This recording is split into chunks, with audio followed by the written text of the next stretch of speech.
இவருக்கு ரொம்ப நாள் சிவியரா பேக் பெயின் இருந்தது. ஸ்கேன் பண்ணி பார்த்ததுல ஸ்பைன்ல எந்த பிரச்சனையும் இல்லை, நார்மல் ரிப்போர்ட் வந்திருக்கு. ஆனா இவருக்கு இருக்கிற பெயினுக்கு முக்கியமான காரணம் என்னன்னு பாத்தீங்கன்னா எஸ்ஐ ஜாயின்ட்ல இருக்கிற டிஸ்ஃபங்க்ஷன்.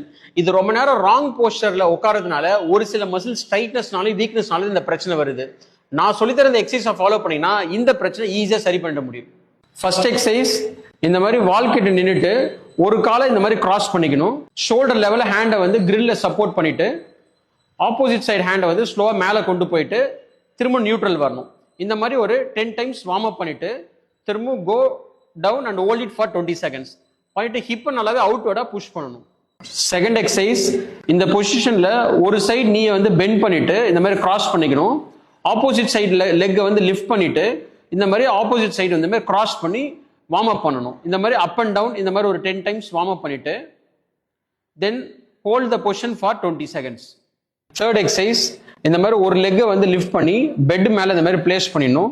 எல் ஷேப்ல அந்த லெக்கை வச்சுட்டு போத் ஹேண்ட்ஸ் இந்த மாதிரி ஃப்ரண்ட்ல சப்போர்ட் பண்ணிக்கணும். இந்த மாதிரி கோ ஃபார்வர்ட் அண்ட் பேக்வர்ட் இந்த மாதிரி ஒரு 10 டைம்ஸ் வார்ம் அப் பண்ணிட்டு then go forward and hold it for 20 seconds. நல்லா உங்களுக்கு அந்த எஸ்ஐ ஜாயிண்ட் க்ளூட்டியல் ரீஜன் நல்லாவே ஸ்ட்ரெச் ஃபீல் ஆகும். உங்களுக்கும் இந்த மாதிரி எஸ்ஐ ஜாயின்ல தான் பெயின் அப்படின்னா இந்த எக்ஸசைஸை ட்ரை பண்ணி பார்த்தீங்கன்னாவே ஈஸியாக சரியாயிடும். For more updates follow energy clinic.